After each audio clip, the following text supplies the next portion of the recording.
नमो भगवते वासुदेवाय नमः। जय श्री कृष्ण। प्रिय भक्तों, स्वयं भगवान श्री कृष्ण ने अर्जुन से कहा, हे पार्थ, नरक में गिरा मनुष्य हो या सर पर पापों का पहाड़, चैत्र मास कृष्ण पक्ष में आने वाली एकादशी भगवान श्री विष्णु को परम प्रिय है। पाप मोचनी एकादशी का व्रत करने से व्यक्ति को जाने अनजाने में किए गए पापों से मुक्ति मिलती है। जो भी मनुष्य इस एकादशी व्रत कथा का श्रद्धापूर्वक श्रवण करता है या पाठ करता है, उसे सहस्त्र गोदान का फल प्राप्त होता है। इस व्रत को करने से ब्रह्म हत्या करने वाले, मद्यपान करने वाले, स्वर्ण चुराने वाले, अगम्य गमन करने वाले महापाप भी नष्ट हो जाते हैं और मनुष्य अपने अंत समय में स्वर्गलोक को प्राप्त करता है। घर परिवार में खुशहाली आती है, इसलिए इसे पाप मोचनी एकादशी 11 के नाम से भी जाना जाता है। तो आइए आज हम श्रवण करते हैं पाप मोचनी एकादशी की कथा। अर्जुन ने कहा, हे कमल नयन, मैं ज्यों ज्यों एकादशियों के व्रतों की कथाएं सुन रहा हूँ, त्यों त्यों अन्य एकादशियों के व्रतों की कथाएं सुनने की मेरी जिज्ञासा बढ़ती ही जा रही है।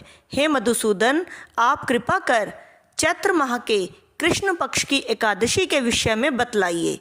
इस एकादशी का नाम क्या है? इसमें कौन से देवता का पूजन किया जाता है तथा इस व्रत का क्या विधान है?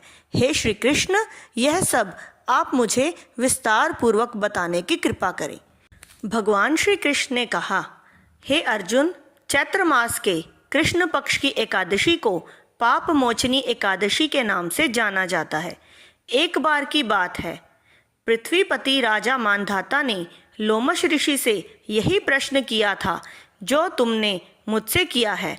अतः जो कुछ भी ऋषि लोमश ने राजा मानधाता को बतलाया, वही मैं तुमसे कह रहा हूँ। राजा मानधाता ने महर्षि लोमश से पूछा, हे ऋषि श्रेष्ठ, मनुष्य के पापों का मोचन किस प्रकार संभव है? कृपा कर कोई ऐसा सरल उपाय बताइए जिससे सभी को सहज ही पापों से छुटकारा मिल जाए। महर्षि लोमश ने कहा, हे नृपति, चैत्र मास के कृष्ण पक्ष की एकादशी का नाम पाप मोचनी एकादशी है। उसके व्रत के प्रभाव से मनुष्य के अनेक पाप नष्ट हो जाते हैं। मैं तुम्हें इस व्रत की कथा सुनाता हूँ, ध्यान पूर्वक श्रवण करो। प्राचीन समय में चैत्र रथ नामक एक वन था। उसमें अप्सराएं किन्नरों के साथ विहार किया करती थी। वहाँ सदैव वसंत का मौसम रहता था, अर्थात उस जगह सदा नाना प्रकार के पुष्प खिले रहते थे। कभी गंधर्व कन्याएं विहार किया करती थी, कभी देवेंद्र अन्य देवताओं के साथ क्रीड़ा किया करते थे। उसी वन में मेधावी नाम के एक ऋषि भी तपस्या में लीन रहते थे। वे शिव भक्त थे। एक दिन मंजू घोषा नामक एक अप्सरा ने उनको मोहित कर उनकी निकटता का लाभ उठाने की चेष्टा की। इसलिए वह कुछ दूरी पर बैठ वीणा बजाकर मधुर स्वर में गाने लगी। उसी समय शिव भक्त महर्षि मेधावी को कामदेव भी जीतने का प्रयास करने लगे। कामदेव ने उस सुंदर अप्सरा के भ्रू का धनुष बजाया, कटाक्ष को उसकी प्रत्यंचा बनाई और उसके नेत्रों को मंजू घोषा अप्सरा का सेनापति बनाया। इस तरह कामदेव शत्रु भक्त को जीतने को तैयार हुआ। उस समय महर्षि मेधावी भी युवावस्था में थे और काफी हृष्ट-पुष्ट थे।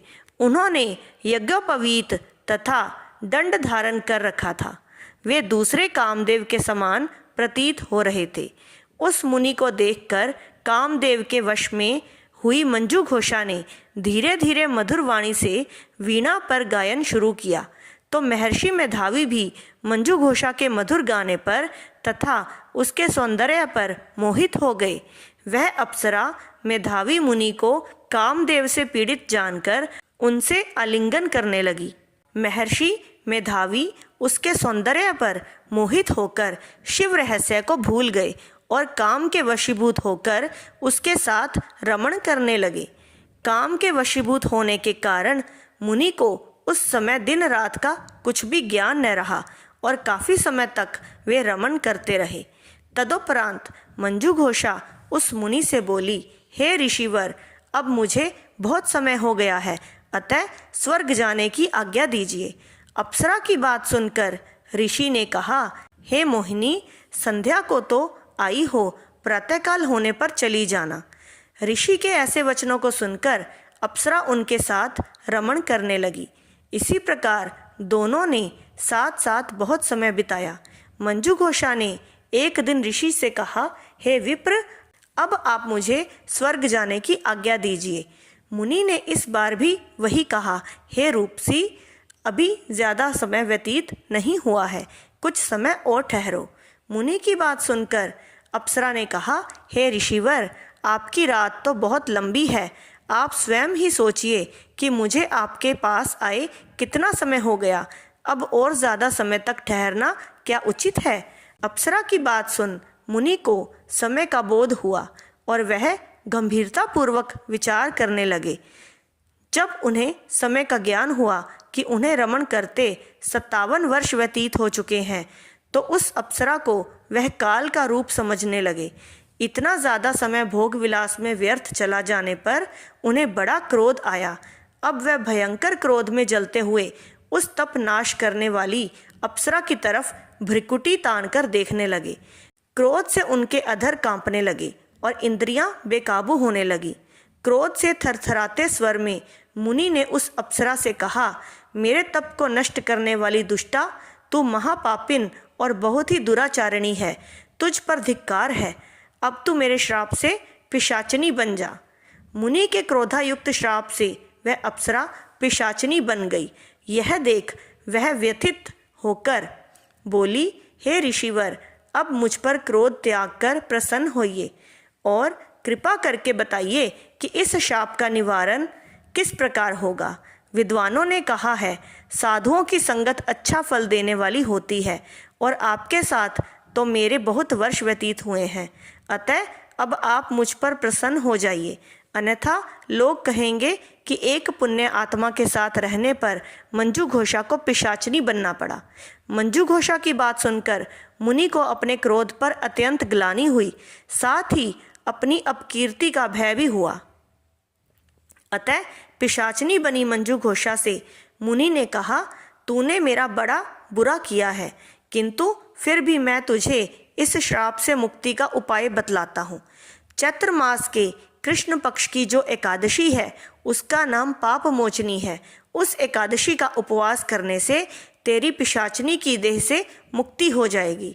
ऐसा कहकर मुनि ने उसको व्रत का सब विधान समझा दिया। फिर अपने पापों का प्रायश्चित करने के लिए वे अपने पिता च्यवन ऋषि के पास गए। च्यवन ऋषि ने अपने पुत्र मेधावी को देखकर कहा, हे पुत्र, ऐसा क्या किया है तूने कि तेरे सभी तप नष्ट हो गए हैं, जिससे तुम्हारा समस्त तेज मलिन हो गया है। मेधावी मुनि ने लज्जा से अपना सिर झुकाकर कहा, पिताश्री, मैंने एक अप्सरा से रमण करके बहुत बड़ा पाप किया है। इसी पाप के कारण संभवतः मेरा सारा तेज और मेरे तप नष्ट हो गए हैं। कृपा करके आप इस पाप से छूटने का उपाय बतलाइए। ऋषि ने कहा, हे पुत्र, तुम चैत्र माह के कृष्ण पक्ष की पाप मोचनी एकादशी का विधि तथा भक्ति पूर्वक उपवास करो, इससे तुम्हारे सभी पाप नष्ट हो जाएंगे।